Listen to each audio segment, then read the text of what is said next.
Est-ce que vous pensez qu'il faudrait donner juste un tout petit peu plus de droits aux femmes par rapport au patriarcat parce qu'elles ont quand même été oppressées pendant pas mal de temps, un petit peu plus pour rééquilibrer tout ça? Plus de droits qu'aux hommes, non, parce qu'on est quand même dans l'équité, mais juste les mêmes, ce serait déjà pas mal. Quel droit là il faudrait leur donner actuellement, celui peut-être qui est le plus primordial et qui est pas respecté là actuellement? Est-ce qu'on pourrait toucher la même somme pour le même travail? les Ce serait pas mal déjà. C'est vrai, c'est vrai. Vous travaillez dans quoi? Moi je travaille pas, je suis au chômage. Ah, chômage. Et toi? Je suis vendeuse Ok. à Victoria's Secret. Il faudrait qu'on donne un peu plus d'argent? Bah après, là, en l'occurrence, il y a beaucoup de vendeurs. Mais toi t'es au chômage? Oui, non mais je demande à elle. On va demander à la vendeuse. Le vendeur, mais après je sais pas combien ils gagnent. Je crois qu'on est tous pareils, mais je sais pas pour le. Et toi? Je suis étudiante. Elle est à l'école. C'est plus les postes, on va dire, plus hauts, ouais, cadre ou ministre et compagnie, genre juste de gagner la même chose. Genre. Parce qu'il y a trop de différence des fois entre les salaires hommes-femmes. Où par exemple?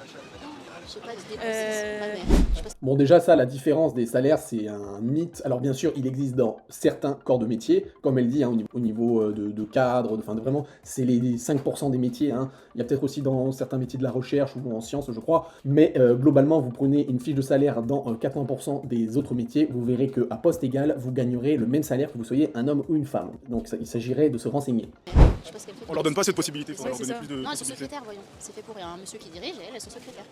C'est vrai, elles sont soumises au patriarcat un petit peu. Petit Mon Dieu, et ce cliché-là de il y a un mec qui dirige, il y a sa secrétaire. Bah oui, trou du cul, toi t'es au chômage, va être chef d'entreprise, monte un business, et comme ça tu verras que ça sera plus un homme chef d'entreprise, ça sera une femme. Et si tu veux après, prends un homme comme secrétaire. Alors, t'inquiète pas, il y en a qui cherchent du boulot, ils sont contents d'être dans l'administration. C'est juste que on n'oblige pas les femmes à être secrétaires, hein, c'est elles qui postulent. Donc enfin voilà, vraiment c'est affligeant ce type de discours quoi.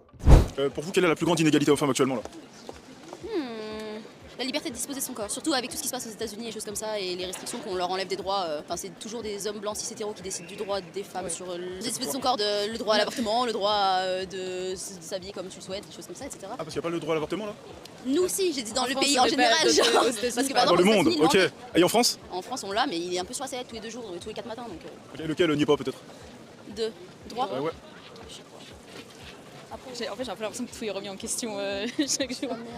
Bon voilà, c'est marrant de voir ce genre de micro-trottoir. C'est une certaine partie là de ces gens qui sont toujours en train de chialer sur des trucs, des droits, des machins, et quand tu leur poses littéralement la question, ok, donc pourquoi tu milites, vas-y, c'est quoi les problèmes? Ils en ont aucun, c'est quand même dingue de chialer pour un truc que tu ne sais même pas pour lequel tu luttes. Et donc là, en l'occurrence, le droit le plus incroyable, c'est disposer de son corps. Je suis totalement d'accord, hein, dans le monde, la femme est largement écrasée par l'homme. Mais ce qui est marrant, bon déjà c'est que là on est en France, et que ces femmes elles sont en train de chialer alors qu'elles ont aucun argument, aucun truc à donner pour les problèmes qu'il y a en France. C'est quand même fou. Et le seul exemple qu'elle donne, c'est aux États-Unis. Oui, aux États-Unis, il y a certains États où l'avortement est illégal et c'est inadmissible.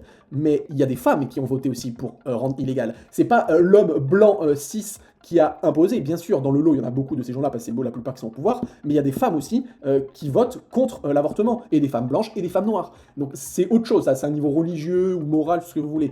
Mais du coup, ce qui est marrant, c'est de voir qu'elle cite les États-Unis, alors que pour la plupart des États, l'avortement est légal, hein, mais elle ne cite pas tous les pays africains et arabes. Parce que oui, là où il y a un gros problème en termes mondial, où la femme est une sous-merde comparée à l'homme, c'est pas aux États-Unis, c'est pas en Occident, c'est dans les pays que je viens de citer, en Afrique et au Moyen-Orient. C'est là où la femme, elle est considérée comme un objet, et comme la moitié d'une valeur d'un homme. Et c'est là où l'avortement est illégal. C'est toujours les mêmes gens, hein, bizarrement. Ils critiquent des trucs qui vont absolument pas du tout dans des pays blancs, hein, occidentaux, alors que c'est là où on vit le mieux, hein, en termes de droits, d'égalité, hommes-femmes, etc., de liberté. Mais bizarrement, ils s'empêchent de critiquer les autres pays. C'est juste AGRB, leur discours est dégueulasse, et ça se voit qu'ils ont simplement rien dans le cerveau.